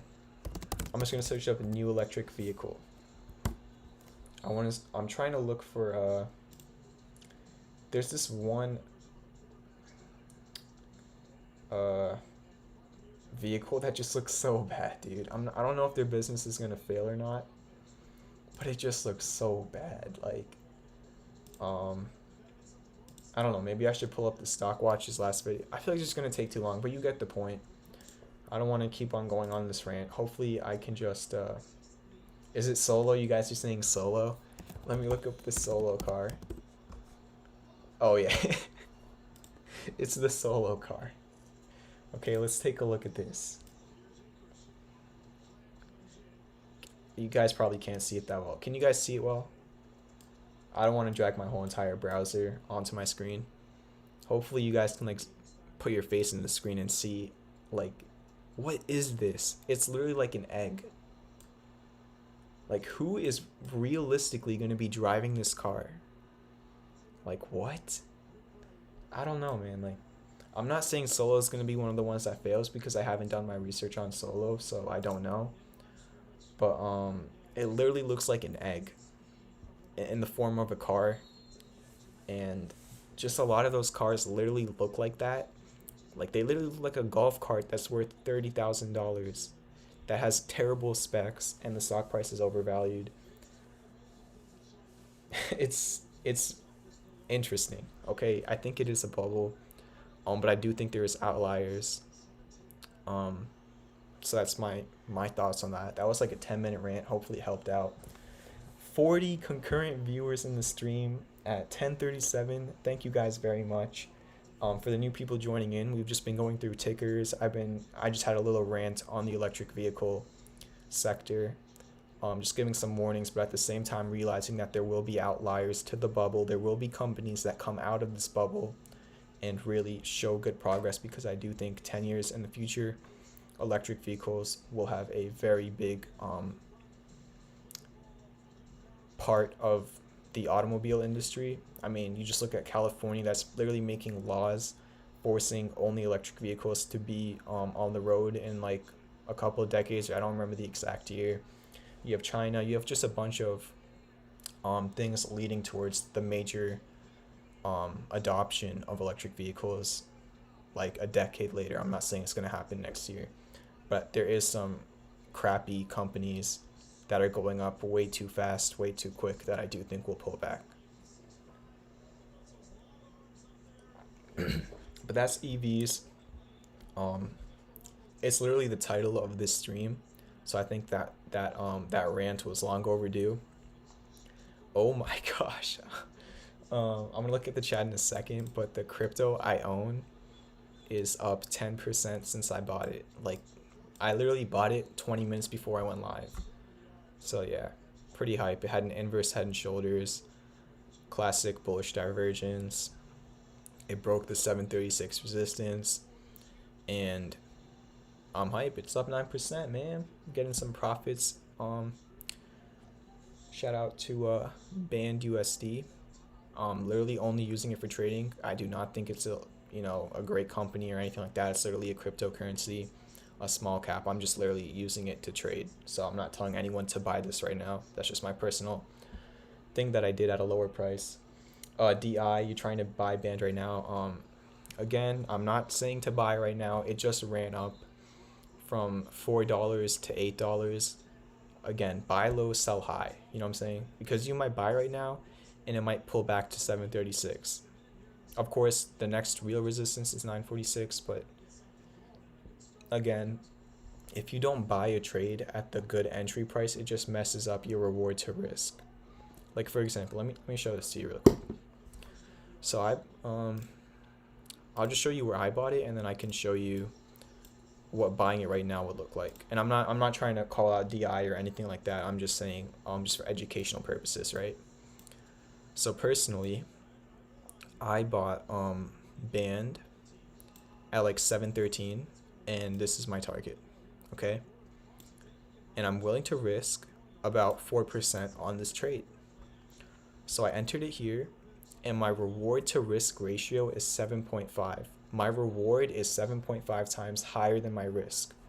I'm going for a 30% reward because crypto is crazy right now, and that's the next major resistance on this chart. And I'm risking 4%. And if I want to take profits early because Bitcoin's looking weird or something like that, I will take profits early. I'm not saying I'm only going to be selling it there. I might ladder up my sales and stuff like that. But I'm willing to risk 4%, and obviously it's going the way I want it to currently. But I'm not saying that it needs to go to 946. If I want to take profit, I can. But if you buy it right here, your reward to risk is 1.39. You're risking 14% to make 20%. So the reward to risk on that is just not good to enter here, if that makes sense to you. But that's Band. I was just looking at it because I saw it was up and I own it. But we will get back to chat requests. Thank you guys for 56 likes. For the new viewers here, make sure to hit that like button. Let's get to 60 likes on the stream.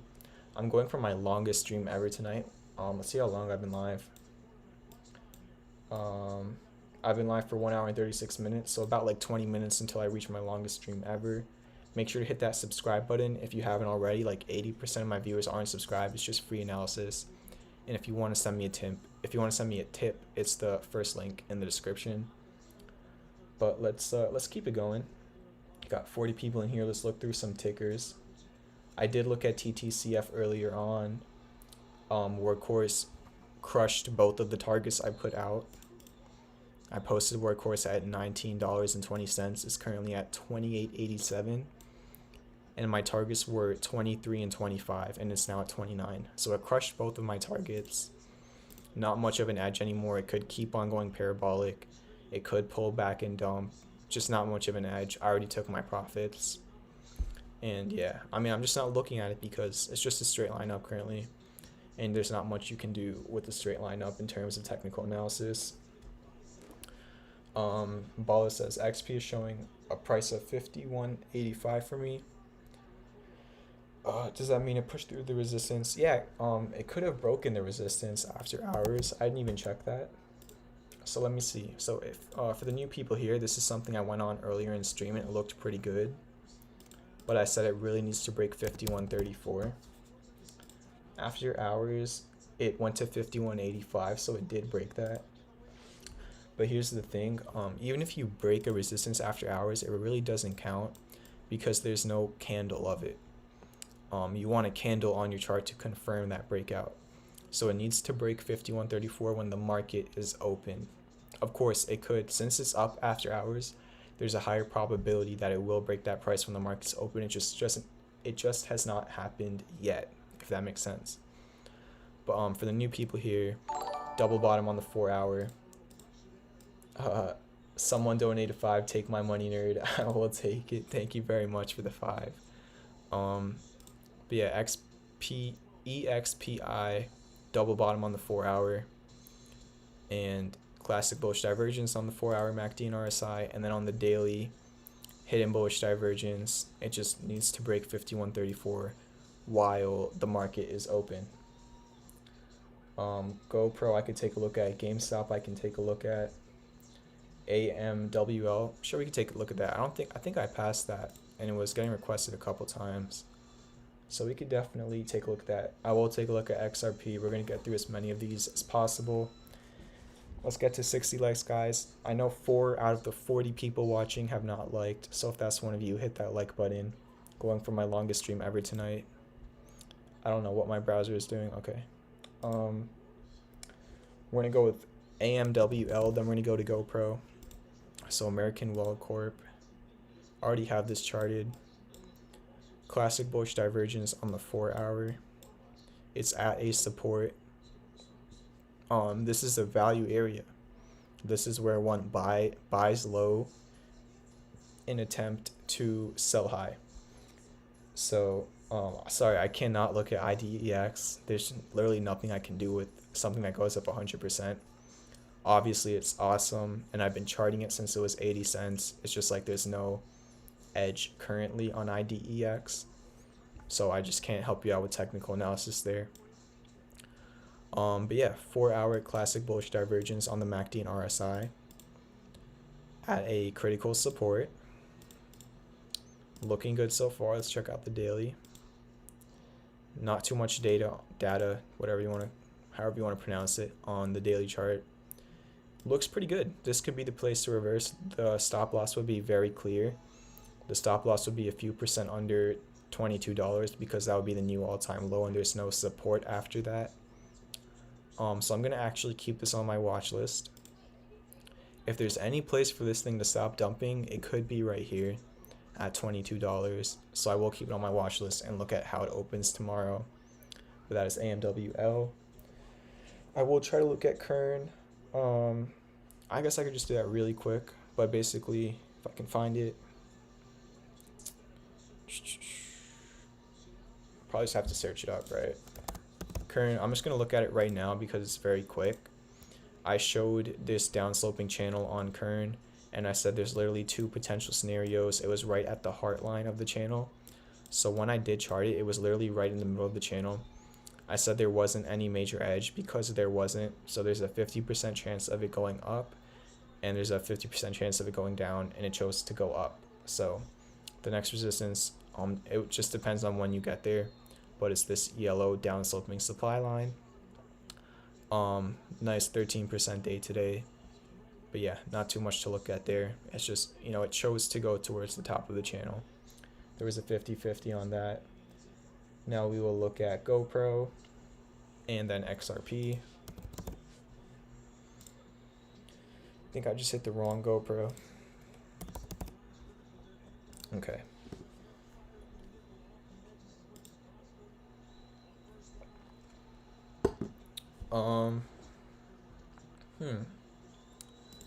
No divergence on the 4 hour, no divergence on the daily.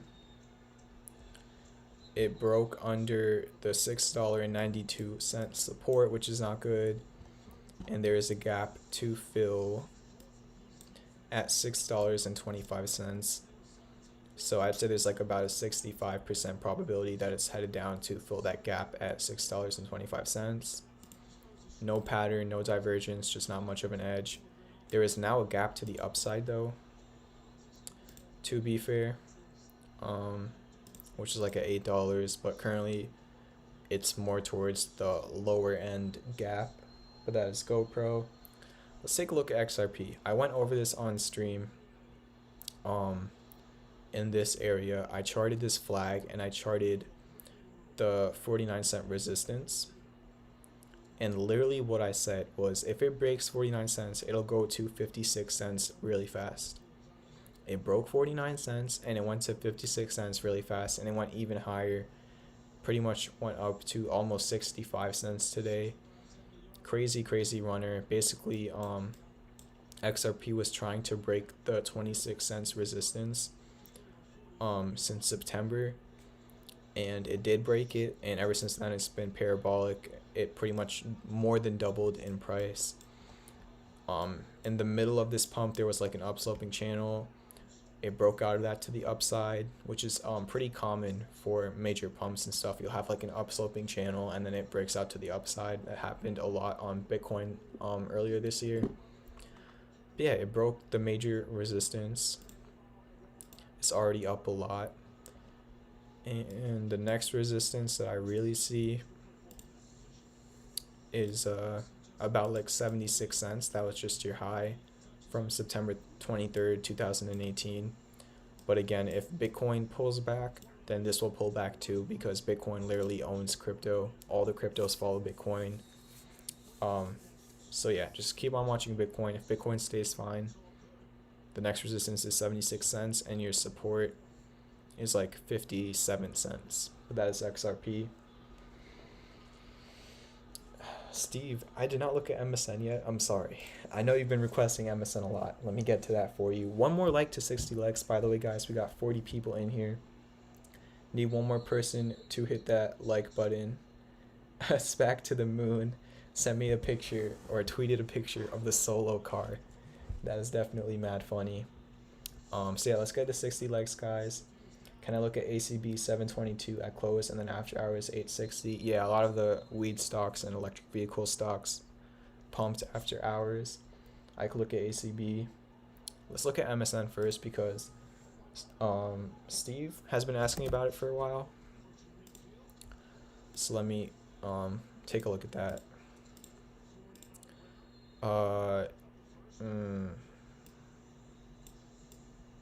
I don't know. This just looks like a weird chart. Extremely volatile, straight line up. Again, for charts that are just a straight line up, there's not much technical analysis I can do. Technical analysis really works best for patterns, and rather than just one straight line up, it works for like, you know, an upsloping channel, something like this. This is like, you know, this is a straight line up, but if you zoom in, let me go on the 4 hour. If you zoom in, it went sideways for a bit, implying that it could break to the upside.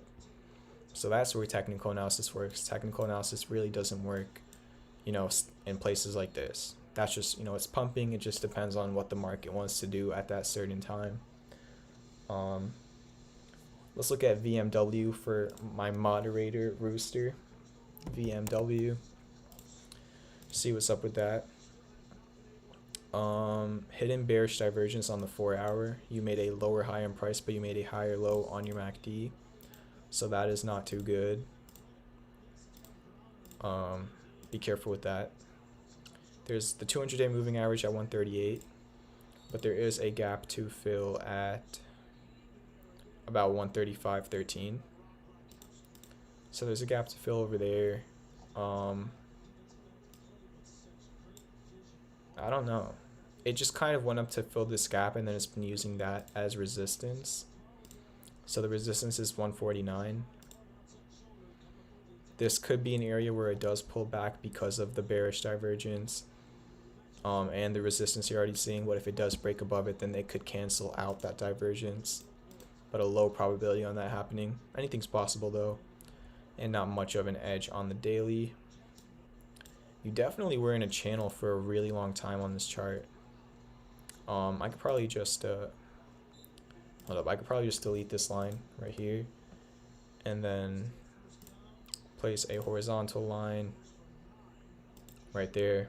So yeah, it was just pretty much in a channel for the most part. Same thing here. The gap fill is actually the bottom of the channel. So yeah, it's just literally in a channel right now. Just going sideways. It has broken out of it a couple times, but it didn't really manifest into that much. And hidden bearish divergence on the 4 hour. Doesn't look too good in my opinion, but if it does break 149, it could run up to 157, because every time it has broken 149.80 cents, it literally ran up to 157. So yeah, it's either it dumps here or it breaks this and it could run up to 157. But I think I have 2 people requesting ACB. Thank you guys so much for 60 likes. Let's take a look at ACB. Looks decent.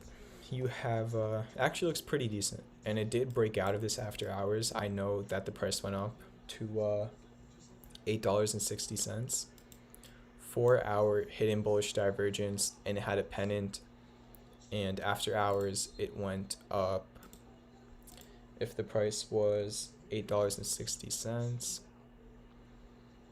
it went up about like 20% after hours. That's crazy.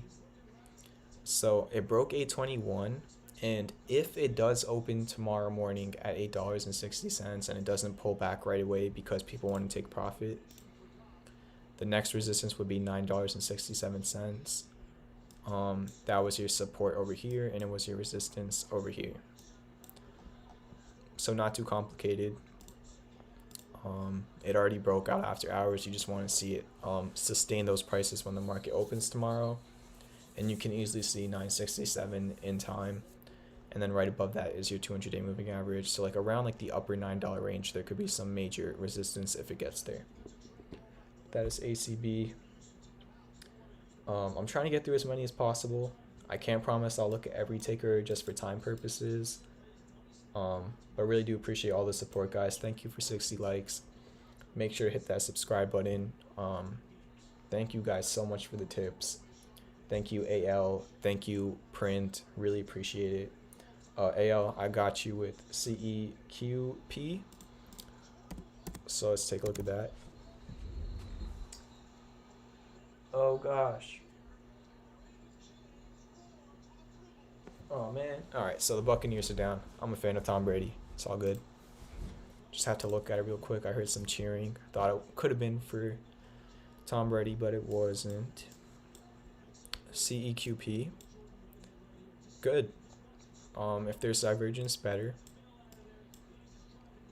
Not much divergence on the 4-hour. Not much divergence on the daily, but the pattern is good. This is an ascending triangle for the most part. So it would look something like that. And then your demand line would be something, it would be a really long demand line. So you really want to break out like soon, because if you don't break out soon, like there's definitely some room to fall. So you really want to pivot right here. You want to break $17.38. That could send you to much higher prices. And if you can't break that, just be careful. Honestly, it's more of like 1721. You want to break 1721, and then you want to close a daily candle above that. But just no divergence either. So I'm just kind of on the fence on this one. The long term does look pretty decent, but the short term there could be a pullback if it doesn't break out, probably like tomorrow or in the next few days. But that is CEQP. You have an option for $7, so you should probably be in the money, I'd assume, or at least in profit. Congrats to you. Brian says he's a Seahawks fan and needs the Rams to lose. Yeah, they're up by 1 touchdown right now. We'll see. It's the middle of the 4th quarter right now. Still some time for Brady to get a last-minute touchdown. I heard AB was playing well tonight. I'm not too sure. I just saw like a clip on Twitter, but interesting to see him back out on the field. Steelers, bro. I don't hate the Steelers. I don't know. I don't really hate any teams. I just like I like the Giants because I grew up in New York, and then I've just always been a fan of Tom Brady. So when Brady was on the Patriots, I like the Patriots. And now that he's on the Bucks, like the Bucks. I would love to cheer on the Giants. They just have not been good for a while. But it's all good. They won the 2012 Super Bowl against Brady, if I'm not mistaken.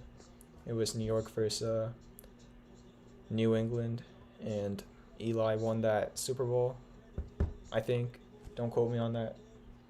Just something that popped up in my mind. Sure, we'll take a look at American Airlines. It probably is just still in a range. It's been in a range like all year. I had it in my retirement portfolio, but it was just, I don't know. I kind of took it out because I don't know when the airline industry is going to really be back up and running. So I kind of took it out of my retirement portfolio. Might add it back later.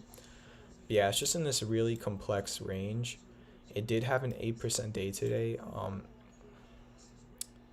Technically, it closed to right under the 200-day moving average, which would be the first time that American Airlines closed over the 200-day moving average literally since February. So that is definitely a good thing. It closed just a few cents above the 200-day moving average. It's just again in this range between $12.66 and $14. If it breaks $14, probably gonna run up to like $15. If it falls under $12.66, there is another support at $12.07. If it falls at $12.07, it could be headed down to like $10. It's just a really big, complex range, and no divergence on the daily, and no divergence on the 4 hour. So it's just kind of neutral, but I do like how it broke over the 200-day moving average for the first time in 9 months. So that's literally crazy on American Airlines. Good stuff there. 35 people still in the stream. Thank you guys very much. Thank you for 60 likes. Let's keep running through this stuff. Sure, we could take a look at VRM, but keep dropping some tickers in the chat, guys. I think I just hit the wrong stock. If you guys want me to look at something that I have not looked at yet, let me know. If you want me to look at it like right away, any tip $3 or higher, I will look at it the second I see it, just as like a thank you. But also make sure to hit that subscribe button, hit that like button, all that good stuff. VRM, not bad at all. I went over VRM when the price was 33. I showed that there was a support line right here and that it bounced off that support line twice. I also showed the classic bullish divergence on the 4 hour, and since then it's up over 10%. It really needed to break 36.99 and that broke today. So VRM is looking pretty good. Also have classic bullish divergence on the daily, and on the 4 hour there is a gap fill to 39.99. So I'm moving this to the top of my watch list. VRM does look good. I just really wanted it to break above 36.99, and it closed the day above 36.99. So it did what I've been wanting it to do, which is why I definitely will be looking at it tomorrow. If it has a decent day, I might open a position, but definitely a potential bottom has occurred on VRM since it broke back over 37, and it has classic bullish divergence on the 4 hour and daily. Again, classic bullish divergence implies a reversal, and then hidden bullish divergence implies continuation. So you see hidden bullish divergence during an uptrend, and then you can see classic bullish divergence during a downtrend, and they both can be bullish. One implies a reversal to the upside, and then one implies continuation to the upside. SPY, yeah, for sure. Wait, AL or AL. Do you mind if I look at SPX? It's pretty much the same thing. S&P 500. It's just I already have the SPX charted, and it'll take me a really long time to get all that stuff on SPY. I actually have a very good SPX chart. So if you don't mind, can I look at the SPX? Just want to confirm that with you. If you really want me to look at the SPY, of course I can. I'm just saying. All right, for sure. So SPX, as I told you, I have literally everything charted here because I look at it every single day. So what happened on the S&P 500? There was a downsloping resistance line. It broke over that, and then it created a pennant. Since the pennant did occur during an uptrend, it is slightly more bullish than bearish, like a 60% bullish probability and 40% bearish. It just depends on obviously whatever side it breaks out of. And currently it's using 35.88 as resistance, and that was your all-time high in September. That was your all-time high before this recent all-time high. So that's what's currently happening. Just keep on looking at this pennant on the 4-hour. It looks like it'll be ending by December 1st. So by the end of the month, it'll either break to the upside or the downside. If it breaks to the upside, it could be headed back to all-time highs at 36.43. If it breaks to the downside, these are all the levels to look at. 35.15, previous resistance could turn into a support. 34.79, it's probably look better on the daily. But yeah, so 34.47 on my daily chart. Another one, 34.28, 34.20. It's like the lower $3,400 range is probably the biggest support on the S&P 500. If it doesn't hold that range, there's no support until 33.07. And also there's a lot of gaps to fill on this chart. Sorry, my voice is being weird. It's just when I talk a lot, it just gets weird.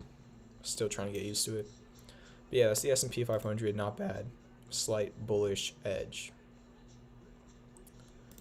And you just want to get it back above 35.88, which was your previous all-time high.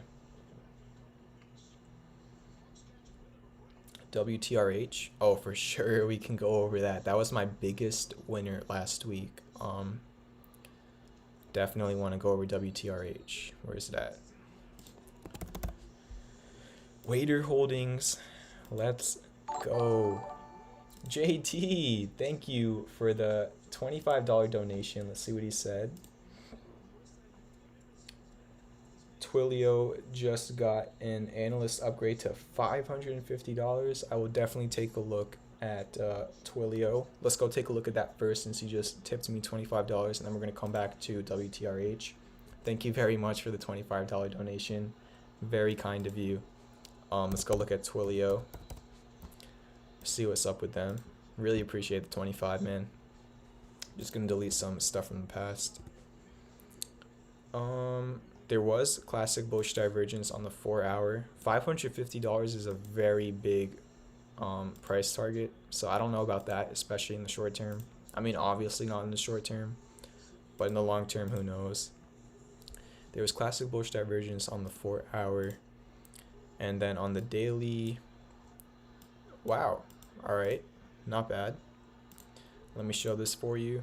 Let me take it off the daily. Okay, so on the daily, there is hidden bullish divergence. So what you're having is hidden bullish divergence implies price continuation to the upside. So the daily is implying a long-term continuation to the upside. And then the 4-hour, I gotta clear this up.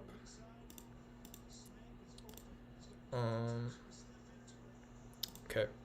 And the 4-hour has classic bullish divergence, which implies a reversal to the upside from this medium-term downtrend. So it looks pretty good. In terms of resistance, probably 314 is the biggest resistance that I can see. Yeah, 314 definitely is a resistance. It was your high on November 5th. Also a resistance on October 21st. So look out for that. But the divergence on the 4-hour and the daily does look pretty decent. There's just not much of a pattern. Maybe you could call it a double bottom, but I don't know. Another thing to look at, though, is look at where you bounced off of. This is why I keep on talking about the golden ratio and Fibonacci. It literally bounced off the 0.618. The golden retrace is where it went down to and then bounced off of. And since it hit the golden retrace, it is up 14%. So these are things I look for. The classic bullish divergence, and it hit the golden retrace at a support level of 263. Like, if I would have seen this chart at $263, I definitely would have longed it. You just had good Fibonacci retrace, divergence, horizontal support. Those are all the things I look for in a trade. I just didn't see this chart at the time. But yeah, that is Twilio. 550 is miles away, so I don't even really want to talk about that. You need to break all-time highs first, and that would be like $341.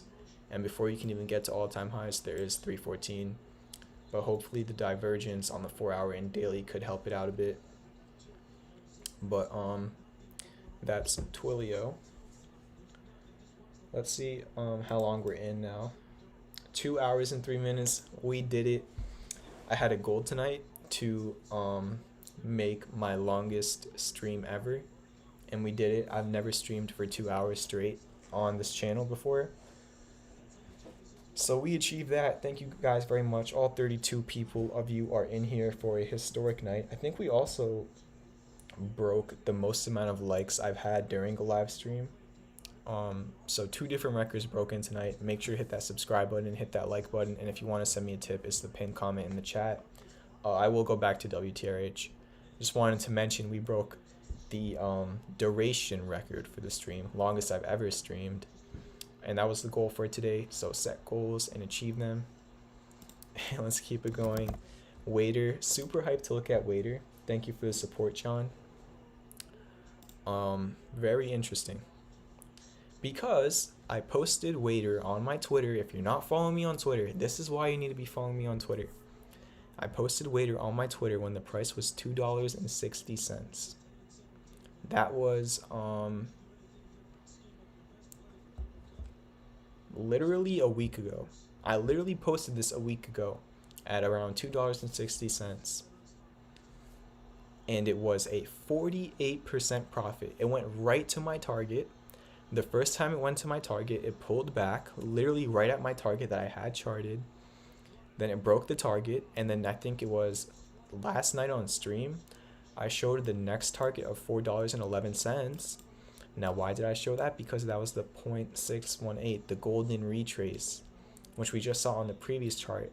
Twilio bounced off the golden retrace. This one actually pulled back at the golden retrace. So really learn your Fibonacci. You're literally seeing it right now and how useful it can be. I charted this last night, and that was literally the highest point it went to today. I'm not saying that's the top. It can go to the 786. It was just a short term resistance. But again, this already hit the 50% retrace of the falling wedge, which is how you target a falling wedge. There was classic bullish divergence on the 4 hour, and 48% profit was achieved on this trade. Literally put it out on my Twitter at $2.60, and it's at $4 now. If we look at the daily, I think the divergence still does look good, but it's already been playing out, and there's a gap filled at $3.47. It's already at the golden retrace. I don't know. The divergence does look good, and it's not really overbought yet on the RSI. So maybe it can keep running, but again, I took my 50% profit and I ran with it. 50% profit I will take any day. But who knows what could happen here. Resistance is $4.11, and then the gap fill is $3.47. But that is WTRH. Brian, glad to hear that you bought in at $2.60. Definitely crazy run since $2.60. Really appreciate that call. Not that call, that really appreciate the support for my call. Again, I mean, I'm not a wizard or anything. I just dedicated a whole entire year of my life to learning how to chart and use technical analysis, and that is how I can find buying levels of 260 and resistance levels of 390 and 411, which were pinpoint where it pulled back. And I charted those levels before it happened. Brian says, no, you are a wizard. I don't know about that. You know, I'm trying my best. You know, literally spent the last year of my life spending about 4 hours every single day learning how to do all of this. And then I just finally got to a point where I was making enough profit that I was comfortable in sharing my knowledge with other people and helping other people out. And I think it's fair to say it's gone very well if you look at all the winning trades I've had in the last 2 weeks, ranging from 5% profit to 100% profit. So the trades have been crazy. But yeah, it's WTRH. Again, guys, thank you very much for the 63 likes. This is the longest I've ever streamed, so I think 2 hours and 8 minutes on a weeknight should do it. I'm gonna be live again tomorrow, same time, every single weeknight at around 9:30 EST is when I go live. But longest stream ever. Hope you guys enjoyed it. Thank you for 63 likes. If you did not like the stream yet, the only thing I ask, if you enjoyed the analysis or if you want to help grow the channel, the only thing I ask is on your way out, if you haven't hit that like button already, hit that like button. It goes a long way. Um, Thank you guys for literally everything. Catch the last 2 minutes of the game. I think Print read my mind there. I do want to go look at the game real quick. But thank you guys for the support. Hit that subscribe button, hit that like button. Thank you to JT, someone, Print, Vinny, Guy in Hat, Al, Steven, Serge, Clayton, all the people that donated today, Jared, CC. Thank you to every single person who donated. Appreciate it so much. Really makes my day. And I hope you all have a great night. I will see you tomorrow at the same time. If you want to learn everything I'm doing, there's a free course in the description, so go check that out. Trade safe, have a good Tuesday, and I'll see you tomorrow night. Peace out.